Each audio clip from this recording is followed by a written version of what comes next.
Meus irmãos, hoje eu gostaria de tratar de um assunto que eu particularmente gosto muito, e esse aqui é um dos capítulos da Bíblia que eu amo e me identifico. E o tema da mensagem de hoje, antes de entrarmos no capítulo, é expectativa versus realidade, entre o querer e o fazer. Porque quando a gente vê, principalmente nessa época que a gente vive, tem vários memes na internet entre expectativa e realidade. Já viram esses memes? Aonde na expectativa, você olha, quer ver um exemplo de expectativa? Você pega na sua mente, quantos aqui já, na sua mente, por ouvir alguma música, já imaginou você dançando essa música? Qualquer música que seja. Igual eu dançava break. Então eu imaginava essa música aqui, eu já dançando, fazendo isso tudo. Na minha mente eu sou um mó dançarino. Na minha mente eu sei fazer as coisas, ok, vou para a prática. Quando eu vou para a realidade, quase quebra a coluna. Você não aguenta, você trava tudo, fala, meu Deus do céu, mas na minha mente e tal. Na nossa mente a gente é muito bom naquilo que faz. Você projeta, você faz, nossa, aqui vai dar certo, vai ser assim. Quando a gente vai na prática, você fala, Jesus amado, por que eu pensei uma coisa dessa? Ou seja, sonhamos, criamos expectativas boas, mas quando a gente vai para a realidade operacional daquilo, a gente vê que não é tão bacana. Mas quando a gente parte para a nossa vida cristã, às vezes temos grandes expectativas e grandes desejos de seguir a vontade de Deus. Nós temos o desejo de orar mais. Quantos aqui têm o desejo de orar mais? Quantos aqui têm a vontade de ler mais a Bíblia? Quantos aqui têm mais a vontade de jejuar um jejum espiritual para poder ser mais abençoado por Deus? Ótimo, uma grande expectativa. E quando a gente vai para a realidade? Você está orando como você pensou? Não precisa responder, só pensa, viu? Você está lendo a Bíblia como você pensou que ia ler? Você está jejuando os jejuns que o Senhor pede para que a gente possa fazer da mesma forma que você imaginou? Ou seja, na nossa vida é normal, criamos grandes expectativas, mas quando a gente vê a realidade ao qual nós estamos, fala, Jesus, me dá graça. Só que o apóstolo Paulo, particularmente para mim, um dos maiores apóstolos, principalmente no Novo Testamento, que escreveu quase 60% do Novo Testamento, ele também tinha expectativas e tinha realidades, e detalhe, ele já era crente. E ele traz isso, eu achei tão maravilhoso, a carta de Romanos, porque ele traz essa expectativa, ele abre o seu coração no capítulo de número 7 e mostra a sua humanidade. Então, para basear a nossa palavra e reflexão nessa manhã, eu gostaria que, por favor, você abrisse a sua Bíblia no livro de Romanos, capítulo 7, versículo de número 15 até o verso de número 25. Romanos, capítulo 7, verso 15 até o verso de número 25. Quantos encontraram, digam glórias a Deus. Aqueles que não, misericórdia, Senhor, a gente espera um pouquinho mais. Quem não tiver Bíblia, pega carona com o crente aí do seu lado, ou pode ver no telão aqui na frente. Diz assim o texto da palavra de Deus, Paulo falando, 7, verso 15 em diante. Não entendo o que faço, pois não faço o que desejo, mas o que odeio. E se faço o que não desejo, admito que a lei é boa. Neste caso, não sou eu mais quem o faz, mas o pecado que habita em mim. Sei que nada de bom habita em mim, isto é, na minha carne. Porque tenho desejo de fazer o que é bom, mas não consigo realizá-lo. Pois o que eu faço não é o bem que desejo, mas o mal que não quero fazer, esse eu continuo fazendo. Ora, se faço o que não quero, já não sou eu quem o faz, mas o pecado que habita em mim. Assim, encontro esta lei que atua em mim. Quando quero fazer o bem, o mal está junto de mim. Pois, no íntimo do meu ser, tenho prazer na lei de Deus, mas vejo outra lei atuando nos membros do meu corpo, guerreando contra a lei da minha mente, tornando-me prisioneiro da lei do pecado que atua em meus membros. Miserável homem eu que sou. Quem me libertará do corpo sujeito a esta morte? Graças a Deus, por Jesus Cristo, nosso Senhor. De modo que com a mente eu próprio sou escravo da lei de Deus, mas com a carne da lei do pecado. Amém. Curva sua cabeça, vamos fazer uma oração. Pai, no nome de Jesus Cristo, nós estamos na Tua presença, celebrando ao Senhor nesta manhã, e cremos que o Senhor é um Deus galardoador daqueles que o buscam em espírito e em verdade. Que o Senhor continue derramando por misericórdia e graça da Tua unção, do Teu poder sobre nossas vidas. Perdoa os nossos pecados que nós cometemos, pecados no olhar, nos pensamentos, no falar, até mesmo em algumas atitudes que o Senhor não se agrada, te pedimos perdão. Derrama ainda mais a Tua unção, da Tua graça e da Tua misericórdia sobre as nossas vidas. É o que nós te pedimos no nome de Jesus. Amém e amém, Senhor Jesus. Como a gente fala aqui no texto de Romanos, meus irmãos, é uma da carta que o apóstolo Paulo escreve para a igreja localizada em Roma.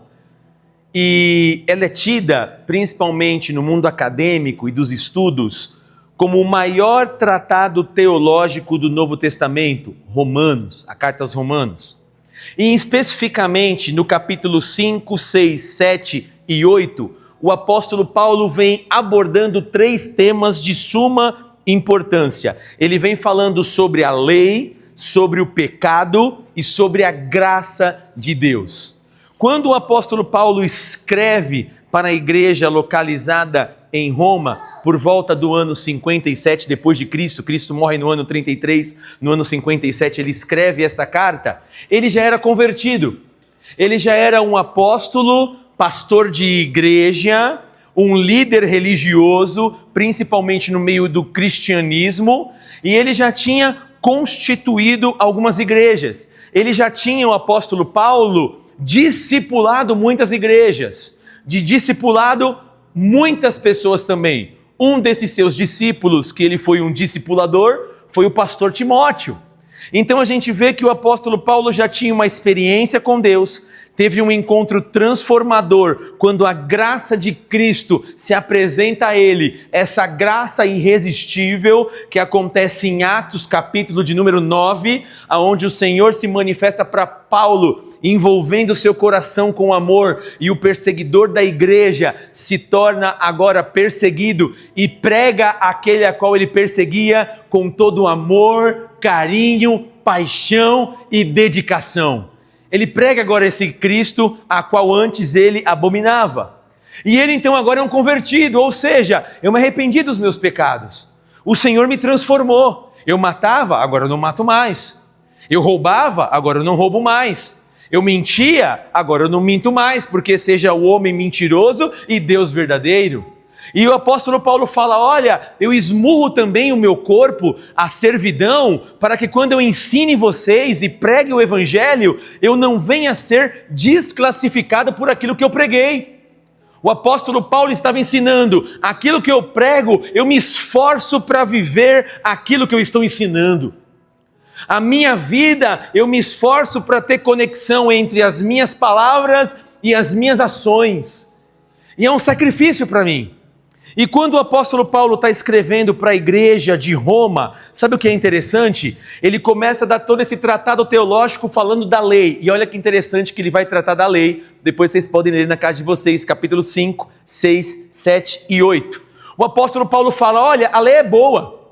Porque a lei, ela foi dada antes mesmo da lei dada por Moisés. Aonde Moisés sobe no monte, ali Sinai, Deus dá o decálogo, os 10 mandamentos e desce. Ele fala, não, a lei ela já vem existindo antes mesmo da lei de Moisés dada por Deus. Porque antes da lei, a gente não sabia o que era pecado. A gente não sabia o que era certo e errado. Aonde nós começamos a ter a concepção do que é certo e errado? Através da lei.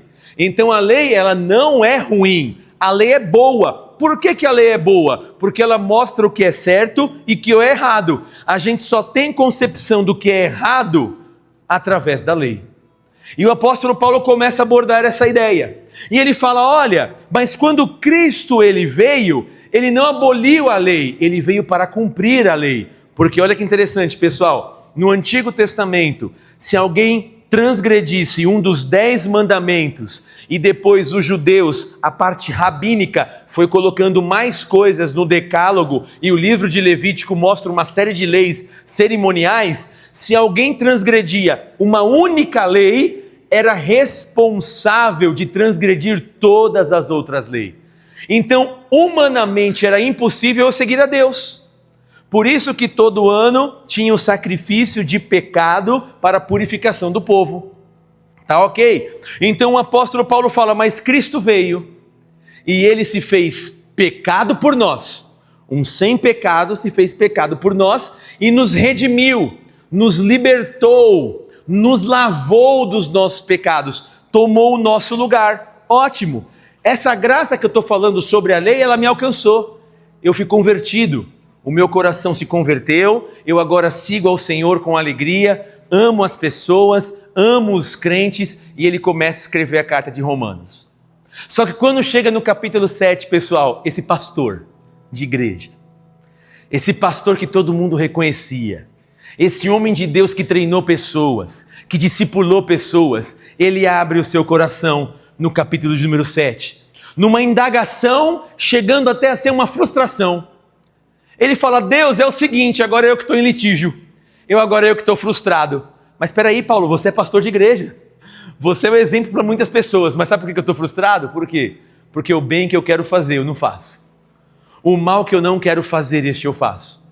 Eu estou pensando no seguinte, Deus, e olha a ideia e a inteligência do apóstolo Paulo. Olha o seguinte, eu sei que eu fui salvo por Cristo, eu sei que o Senhor me resgatou, me transformou, ótimo, eu sei. A lei de Deus, ela é boa, a palavra do Senhor, ela é boa. E a minha mente está cativo com esta palavra, que é a lei de Deus. Mas no meu corpo eu vejo uma outra lei. Essa é a lei da carne, a lei dos meus desejos. Ou seja, na minha mente eu tenho prazer nas escrituras sagradas em fazer as coisas de Deus, mas quando eu estou fazendo e quero fazer as coisas de Deus, eu encontro no mesmo momento a lei do pecado e da morte no meu corpo, ou seja, os meus desejos carnais. Eu vi que depois que eu me batizei, eu pensei que não ia mais ter tentação, mas continuo sendo tentado. Continuo tendo desejos pecaminosos dentro de mim, sendo pastor de igreja, sendo um líder religioso. Senhor, o que está acontecendo comigo? Olha só, eu tenho vontade de praticar as suas coisas que são boas, mas quando eu vou praticar essas coisas que são boas, eu não pratico elas, eu pratico aqueles meus desejos pecaminosos. O mal que eu não quero fazer, olha o detalhe do texto, o mal que eu não quero fazer, eu continuo fazendo. Quantos aqui já oraram? Não precisa responder, só reflete. Senhor, pequei, não vou mais fazer isso. Depois de 1 mês e meio, 2 meses, pecou do mesmo pecado que falou que não ia fazer mais. Não precisa responder, só pensa. Aí você vai orar e falar, oh Jesus, eu sou mó cara de pau. Falei que não ia fazer lá 2 meses atrás, olha eu aqui, ó. Aí você pede perdão de novo, falando o que a gente pede? Senhor, não vou mais fazer isso, não vou mais fazer, Jesus, não vou mais mentir, não vou mais fazer aquilo, não vou mais fazer aquilo outro, tá? Passa 2 meses, que acontece às vezes com a gente, peca de novo no mesmo pecado. Aí a gente vai lá para Jesus, fica até meio sem graça, né? Ai Senhor, olha que cara de pau eu sou, estou pedindo perdão. Imagine Jesus, ô Renato, você está pedindo perdão de novo? Mas esse daqui é o pecado que você falou 3 vezes que não ia cometer, e cometeu o mesmo pecado que você falou que não ia cometer.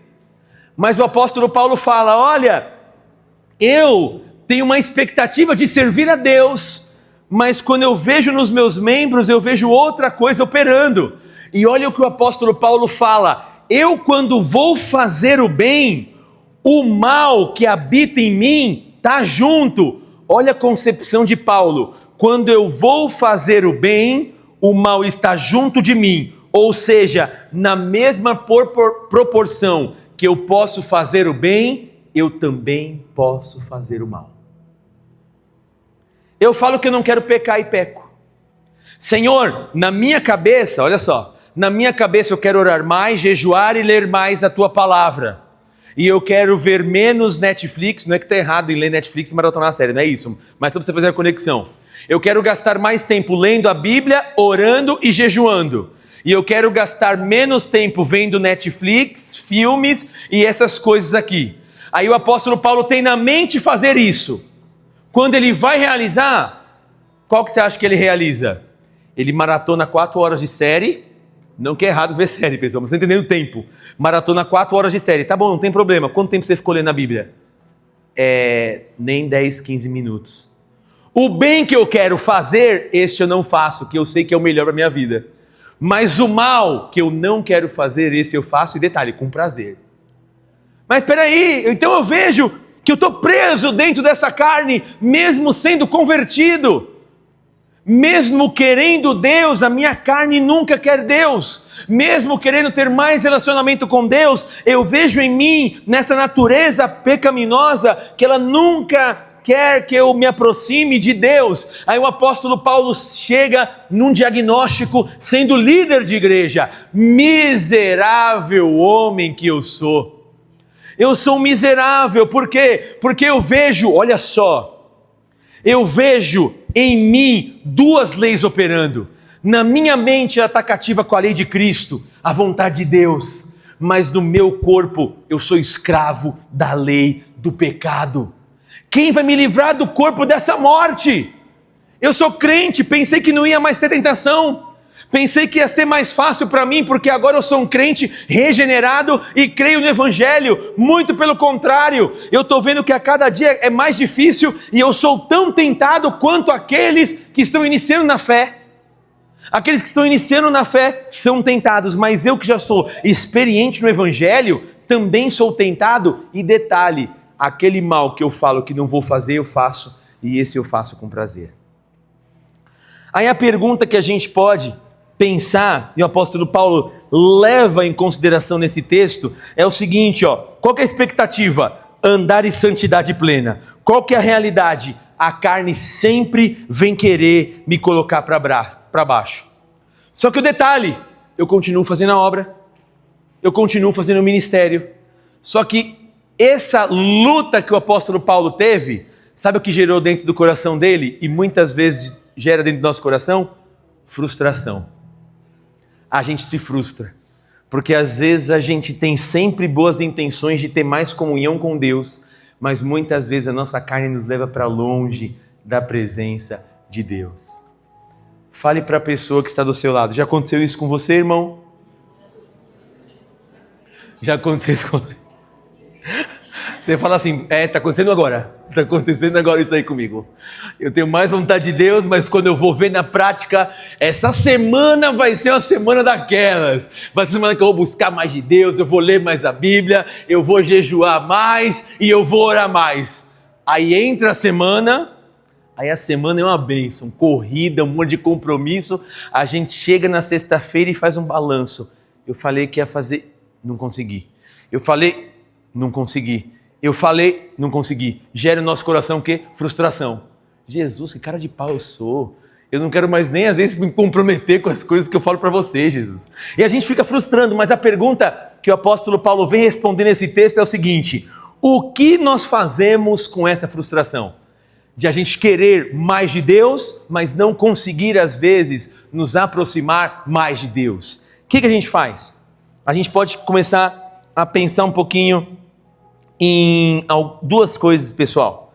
Primeiro lugar, que a gente aprende com esse texto do apóstolo Paulo: a frustração diante de mim mesmo é a prova que eu preciso de graça. Quando eu me frustro, e principalmente comigo mesmo, é a prova que eu preciso da graça de Deus sobre a minha vida. Ou seja, o favor imerecido de Deus. Mas por que você precisa deste favor, Renato? Porque eu estou frustrado comigo mesmo. Porque eu desejo Deus, mas não consigo realizar, praticar as coisas de Deus do jeito que eu queria. E olha o que diz em Romanos capítulo 7, verso 18 e versículo 19. Olha o que o apóstolo Paulo fala: sei que nada de bom habita onde? Em mim, isto é, na minha carne, porque tenho desejo de fazer o que é bom, mas não faço. Verso 19, pois não faço o bem que desejo, mas continuo praticando o mal que não desejo. O meu desejo é a minha expectativa. Só que quando eu vou para a minha realidade não condiz com o desejo que eu estou dentro do meu coração. Eu quero fazer o que é bom, mas na realidade eu faço tudo o que é mal. Olha o detalhe, a frustração com o pecado que nós temos, pessoal, se gera essa frustração dentro de mim e dentro de você, não é sinal de morte espiritual não é sinal. Por enquanto que tiver essa frustração dentro de mim e dentro de você, significa que existe um conflito interno. E esse conflito interno significa que nós não estamos em paz. Olha que o apóstolo Paulo aborda: por enquanto que você estiver incomodado e não estiver em paz em fazer as coisas de Deus, significa que você ainda está dependendo da graça dele. Mas quando o pecado e você se conformar com o seu status quo, com a sua vida, é assim mesmo. Eu não consigo orar, mas é assim mesmo, porque minha vida está corrida, porque eu tenho que trabalhar, porque eu tenho que estudar. E eu e você nos conformarmos com isso, aí a gente já está rendido ao pecado e nem sabe.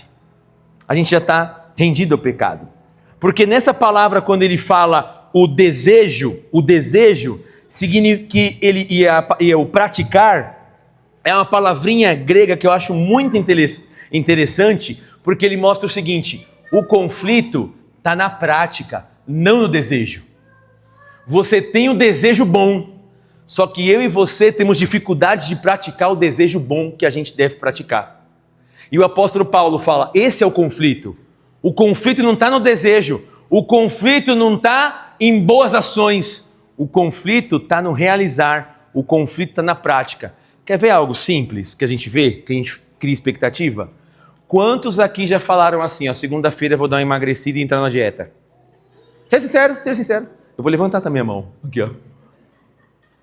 Várias vezes. Aí chega na prática, começou na segunda, Marcelão e tal, já sabe, eles aqui estão... Começa na segunda e para na terça. Ou seja, no domingo cheio de boa intenção, no domingo olha só, cheio de desejo de fazer o que é bom. O desejo é bom? Ótimo. E na prática? Quando a gente vai para a realidade de Jesus, o desejo era mó legal, ia perder 5 quilinhos, ia ficar legal na roupa, ia ter mais saúde. Mas quando a gente vai na prática, pedimos uma bela de uma pizza essa semana, comemos tudo errado essa semana. Fala, Deus, comigo, Jesus, fala comigo. Deus está falando, está entendendo? A expectativa é uma, porque o apóstolo Paulo fala: o desejo é bom de servir a Deus, de fazer coisas boas, mas quando a gente vai praticar, a gente não consegue. E por que a gente não consegue? Porque nós somos mau e o pecado habita em nós. Mas o apóstolo Paulo fala: a grande dificuldade e frustração está na prática. Mas espera aí, pessoal, não é motivo de desespero. Por enquanto que existir essa frustração dentro de você e você não se conformar, significa que a graça de Deus ainda está trabalhando na sua vida. Você não se conforma com isso. E por enquanto que você não se conformar, significa que Deus vai te dar graça e você ainda depende da graça de Deus. Porque olha o que ele mesmo, Paulo, fala em Gálatas capítulo 5, versículo de número 17. Pois a carne deseja o que é contra o espírito, e o espírito o que é contra a carne. Eles estão em conflito um com o outro, de modo que vocês não fazem o que desejam. Existe uma luta, existe um conflito entre carne e espírito, entre o desejo e o praticar. E isso é normal, porque se não tiver este conflito, significa que você já se rendeu. É como uma cidade sitiada. Quando uma cidade, principalmente naquela cultura romana, os romanos iam sitiar as cidades para poder conquistar e aumentar o seu império, o que eles faziam? Eles cercavam as cidades, e aonde tinham as rotas de água para abastecimento sanitário daquela cidade, eles rompiam. Então aquela cidade ficava privada com o abastecimento de água. Não podiam sair, então ficavam privados da alimentação. Então dentro de alguns meses, dependendo do porte da cidade, acabava a água e acabava a alimentação. Ou seja, as necessidades básicas do povo eram cortadas. Com isso, eles se rendiam à cidade que estava tentando conquistar ele. Essa é a nossa luta. Por enquanto que tiver um conflito interno dentro da gente, significa que a gente ainda não se rendeu. Então fale para a pessoa que está do seu lado, não se renda ao pecado. Continue lutando. Continue lutando, porque a frustração com o pecado não é sinal de morte espiritual, mas de vida pessoal. O maior perigo não é lutar, é estar em paz com o pecado. Se eu estou pecando e estou em paz, esse é o perigo, porque eu estou morto. Mas por enquanto que eu estiver lutando contra o pecado, lutando contra as coisas erradas, olha que loucura, mesmo eu fazendo as coisas erradas, eu falo, Pai, não poderia pecar desse jeito, não poderia dar vazão aos meus desejos pecaminosos, desejos esses que são práticas pecaminosas, porque na minha mente eu tenho vontade de querer mais de Deus, de adorar mais ao Senhor, de ficar mais na Tua presença, mas quando eu vou para a realidade da minha vida cotidiana, eu faço completamente ao contrário daquilo que eu imaginei, idealizei e criei uma expectativa. Ou seja, a minha expectativa não tem nada a ver com a minha realidade, e isso que eu sou cristão. Mas isso está me gerando uma frustração e um desconforto. Aí a palavra de Deus para o nosso coração é: glória a Deus que está gerando desconforto ainda. Significa que você não se rendeu ao pecado e à sua natureza. Se tem conflito, existe vida. Se tem conflito, existe esperança. Se tem conflito, significa que você não quer se render às obras da carne, mas sim quer se render à voz do Espírito Santo na sua vida. John Owen tem uma frase muito interessante que ele diz assim, o homem que não sente o conflito do pecado em sua carne já foi derrotado por ele. A luta é a prova de vida espiritual. O homem que não sente mais esse conflito do pecado, aquela, preciso aproximar mais de Deus, o que eu estou praticando não está legal, está me incomodando. O homem que não tem mais esse conflito, já foi derrotado pelo pecado. Pergunte para a pessoa que está do seu lado, está em conflito aí, meu irmão?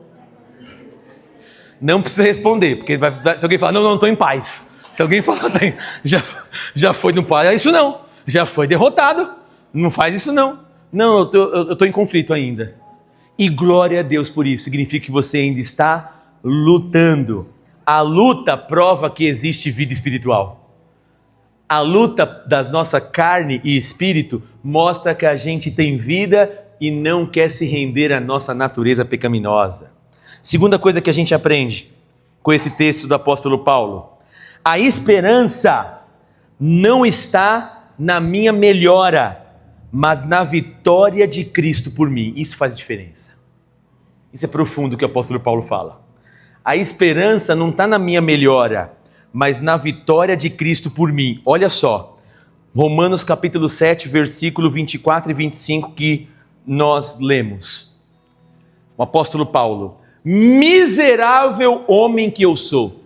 O apóstolo, você que é pastor de uma igreja, você que ensinou tantas pessoas, você que discipulou Timóteo, a igreja, a região dos Gálatas, a igreja de Filipe, a igreja de Colosso, a igreja lá em Tessalônica, você escreveu 2 cartas, e aí? Você é um grande homem de Deus, você é uma bênção, e é mesmo, a gente sabe, mas e aí? Como você se identifica, Paulo? Miserável homem que eu sou, pessoal. Vocês não sabem a luta que eu enfrento dentro de mim, do pecado, da minha carne, dos meus desejos pecaminosos. Eu tenho vontade de estar toda hora com Deus, mas a minha carne luta para eu me afastar de Deus e fazer tudo errado. Miserável homem que eu sou. Quem me libertará deste corpo sujeito à morte? Quem? Verso 25. Graças a Deus por Jesus Cristo nosso Senhor. Quem me liberta não sou eu, tem um nome, é uma pessoa. Graças a Deus que é Jesus Cristo. É o diagnóstico que ele fala. De modo que, com a minha mente, eu próprio sou servo da lei de Deus e das sagradas escrituras, mas com a minha carne, eu sou escravo da lei do pecado. A minha mente está cativa a Cristo, e isso eu estou tranquilo. Mas quando eu olho para mim mesmo, eu vejo que o meu corpo, os meus desejos, estão rendidos à minha natureza pecaminosa. Mas graças a Deus, que é Ele que me transforma e me dá vitória. Ou seja, olha só que a gente começa a aprender, que a vitória não está nas técnicas ou na disciplina, e guarde isso, ou na sua força de vontade.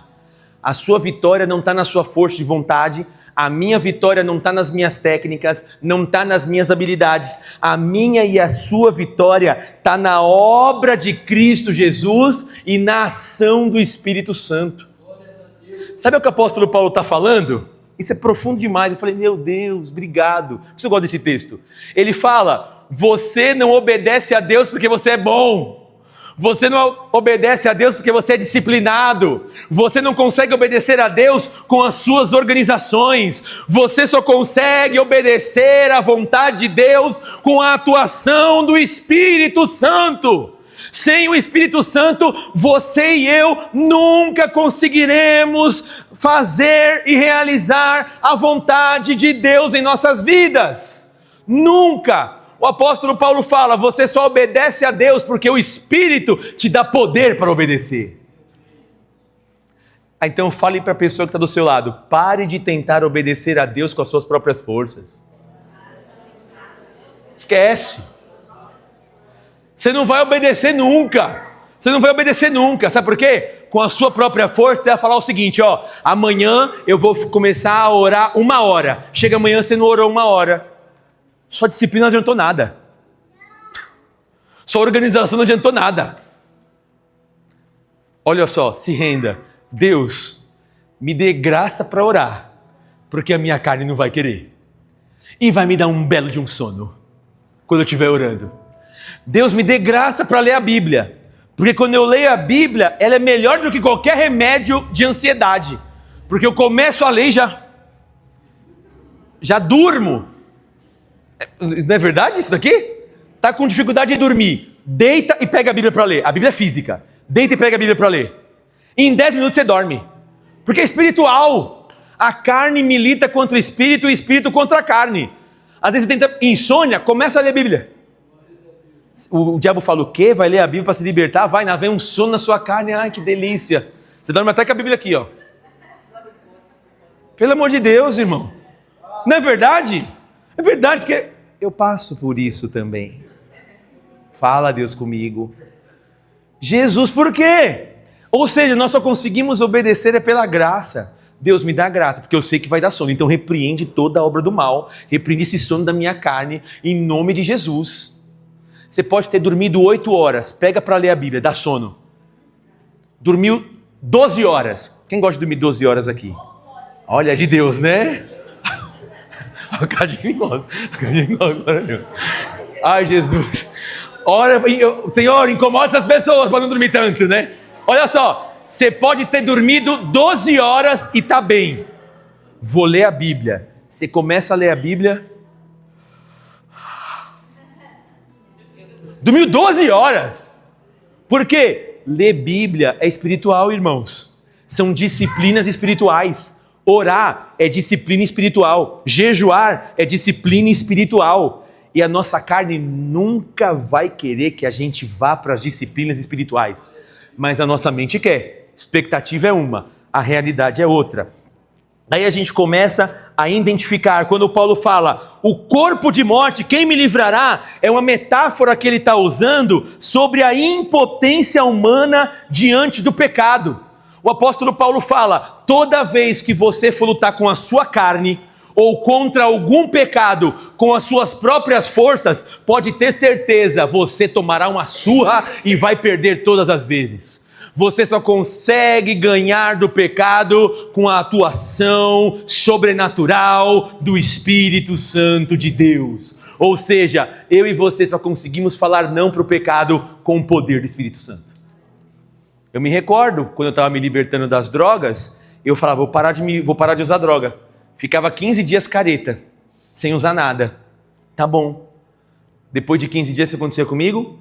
Voltava a cair, porque eu estava tentando lutar contra o pecado com as minhas próprias forças. É a mesma coisa falar o seguinte, eu estava tentando lutar contra a minha natureza pecaminosa, que está rendida ao pecado e a Satanás, com as minhas próprias forças. Guarde isso, pessoal. Toda vez que você for tentar lutar contra o diabo, com as suas próprias forças, com o seu intelecto, eu sei como que é, você e eu perderemos todas as vezes. O diabo só respeita a autoridade do nome de Jesus. Ele não respeita estratégias humanas, não respeita disciplinas humanas, ele não respeita organização humana, ele só se submete ao nome de Jesus. Porque quando ele se submete ao nome de Jesus, ele vê, não, esse daqui está orando e reconhece que é miserável, então não tem o poder para atacar. Porque a gente pensa que só falar no nome de Jesus, sem orar e falar a verdade para o Senhor da nossa vida é suficiente. Satanás, ele sabe quem tem autoridade de Deus. Base bíblica para isso, tinha 2 meninos que olhavam ali os apóstolos fazerem as grandes obras do Senhor, cura, expulsar demônios e todas as coisas que o Senhor realizava. Teve uma hora que tinha um menino que caiu endemoniado. Aí o que os meninos falou? Vou expulsar esse demônio também. Também sou homem de Deus. Vou expulsar esse demônio. Chegam lá para expulsar o demônio. Coitados, meu Deus do céu. Foram para expulsar o demônio? Sai em nome de Jesus, aquele a qual Paulo prega. Sabe o que Satanás fez? Fez só isso daqui,